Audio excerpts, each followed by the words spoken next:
Welcome back to another motherfucking episode of Legend of Motherfucking Coming.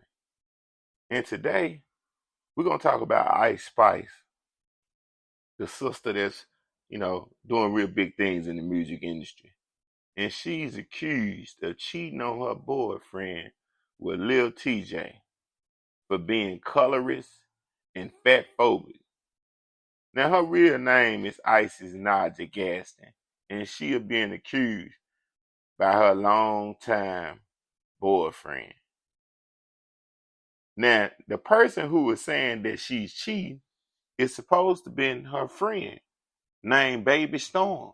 Now, she went on Twitter posting a lot of tweets saying that the Bronx rapper Ice Spice, along with pictures and screenshots of text, go to Baby Storm Twitter page and you'll see what I'm talking about. And she said she pledged to expose Ice Spice for being a fake friend and a fucked up individual. Now, this is crazy to me.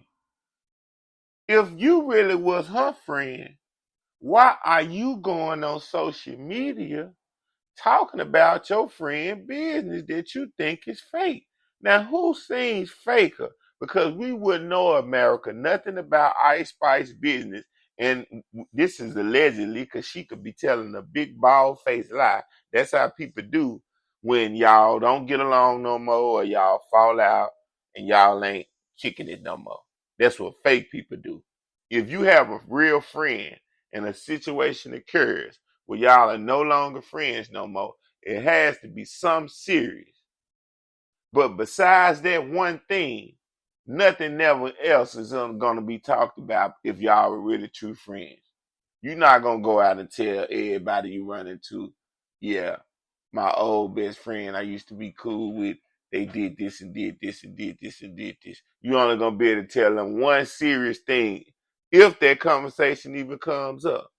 But to dig deep into they personal life, like secrets and stuff that, people have that only friends know and share, and to go on Twitter and talk about it, you just the fakest friend.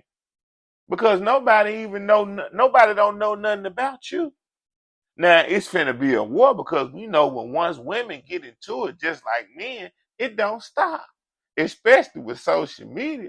Now, she thinks she just gonna post this post and Ice Spice not gonna respond. Now, it could be this, because I never ever heard of Baby Storm. Now, she probably got some hot music, but she might be using this as a play to get attention and get noticed. And if she's doing that, I give her credit. It's smart. Because guess what? If your best friend is Ice Spice and you Baby Storm, you not as big as her. Because like I said, I don't know her name. I never heard her music. I know about all the other rappers, all the other female rappers, Glorilla, Sexy Red, Cardi B, Nicki Minaj, So I never heard of Baby Storm, but she might got some hot shit. But the point I'm making is, you don't go on social media talking about you exposing your fake friend for being a bad friend. Okay, if she would have just said being a bad friend, I can live with that. She told that her friend is cheating and then told who she cheating with. Now she could be putting him in danger if that's really true. Even if it ain't true, she could be putting her boyfriend in danger because who's to say they don't get into it and start arguing and going back and forth, because that's what I say weak men do. I'm not finna argue with no other man about no woman. We not about to kill each other. I'm not about to. You can have. I don't care how much I love, because it don't make that much sense unless you trying to harm my woman that wants to be with me and she don't want to be with you. Then that's another story. I got to defend it. But as far as she like me and she like you and she messing with both of us and you can have her. It ain't that serious. I'm not fit to do all that because if somebody want me, they gonna stick with me and they gonna leave you alone.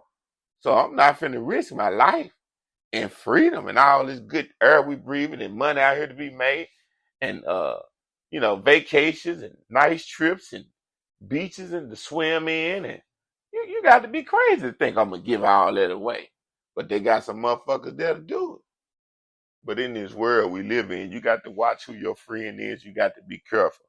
In this day and time, it's harder and it's rare to have an actual, real, true friend. You know, it's actually hard and rare to actually find a good, real, true man and a woman. But it's still out there. I'm just saying, it's just so much going on to distract people and throw them off that, they just don't be who they really could be. Now, next topic. Kylie Rich's daughter house was burglarized for the sum of $1 million last week. Now, this is my thing. Do you know that they burglarized her house in broad daylight? Broad daylight. That's some bold stuff. In California, everybody's houses are getting targeted and they managing to get in and get out. This is so strange. In the black neighborhood where, the poverty is real, real low and shit like that, yeah, people breaking your house. But if you got somebody breaking a house like that on a regular like that, somebody would have been and got killed by the person who stayed there defending themselves, or they've been and went to jail. This is so amazing to me that all these stars can get their house broken into in California, where all this money is being made and nobody is never getting caught. This shit is, this got to be inside job. This has got to be done by police.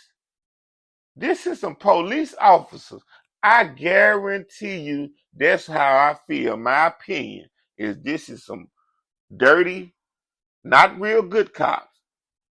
My opinion, this is some dirty cops under the table breaking into these people's house because they too fucking good at this shit and ain't nobody got caught.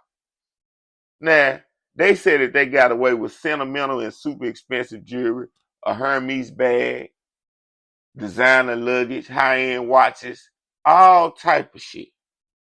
Now, they saying this could be the work of a South American burglary crew. Some of the jewelry that she got was passed down to her from her stepdad. Like she had some stuff that really, really meant to her. Now, this is my other thing. See, this is what people got to stop doing. I don't care how much money I got. I'm not going to have $1 million in the house.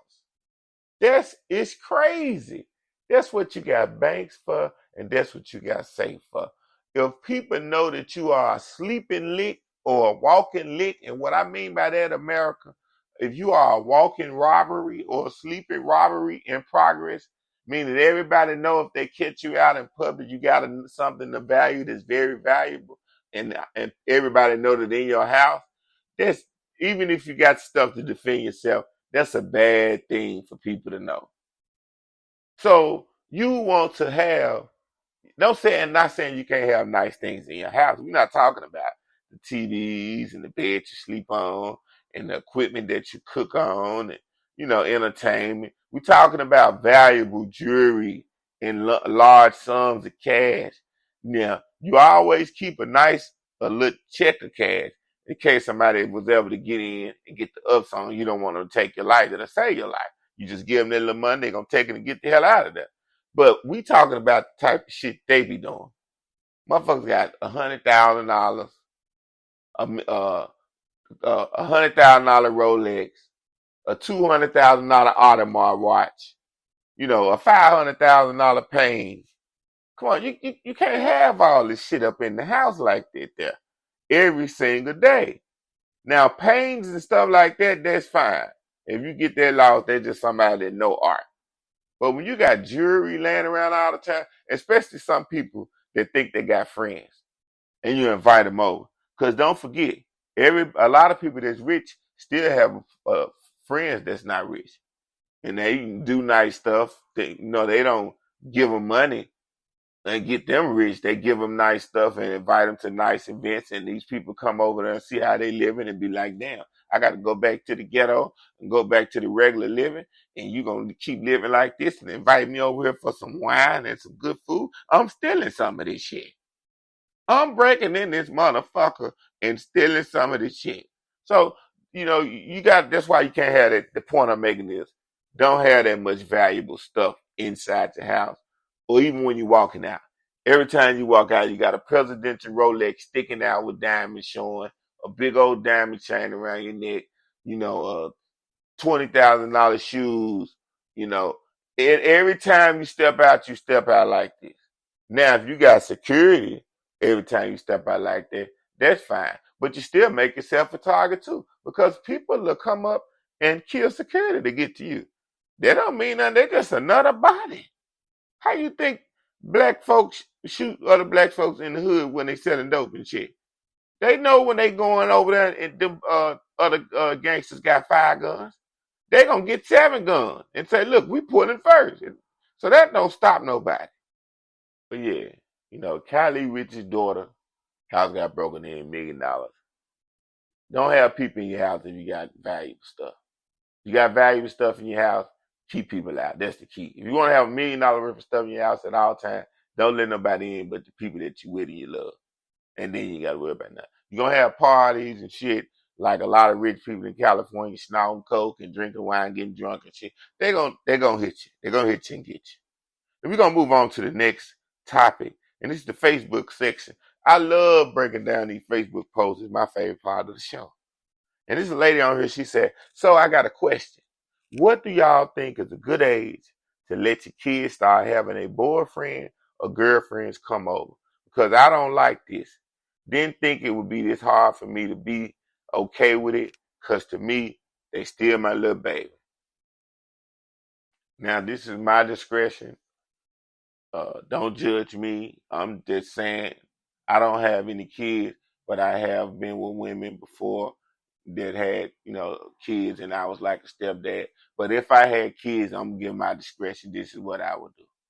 Because I feel like there's a real procedure to this and this is a meaning behind this. This is for the world. I know y'all listening everywhere, you know, outside the country and the country. I love all y'all, but listen to this knowledge. The best age to let your kids start having company. I feel like as a boy, I'm going to give them 13, 14 years old.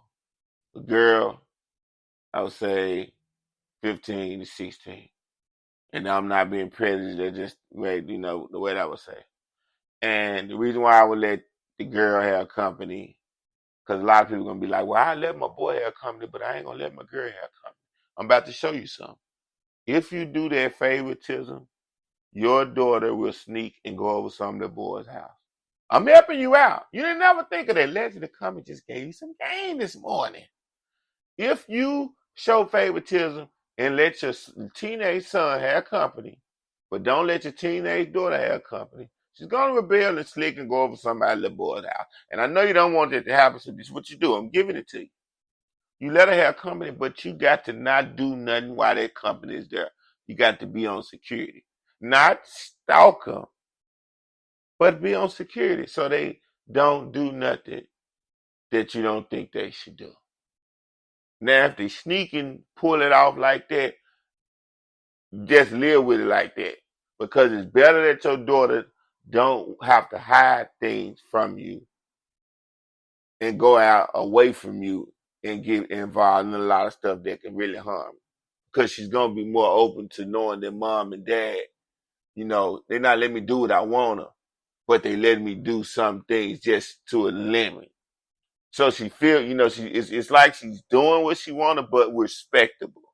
You see what I'm saying? I'm not saying let your daughter have sex with a little boy in the house, but would you rather, if it did happen, in your house or her sneaking out to do it? It's gonna happen faster if she sneak out to do it. Trust me. If you watch in the house and you tell her and the little boy, hey, this is my expectations. If I catch you doing that, you can't come back over here no more, little boy. If I catch you doing that, you're on punishment. You know, daughter, blah, blah, blah. Now, to the boys, you're not going to have to let the little boy have sex in the house, but you know he's going to sneak and do it.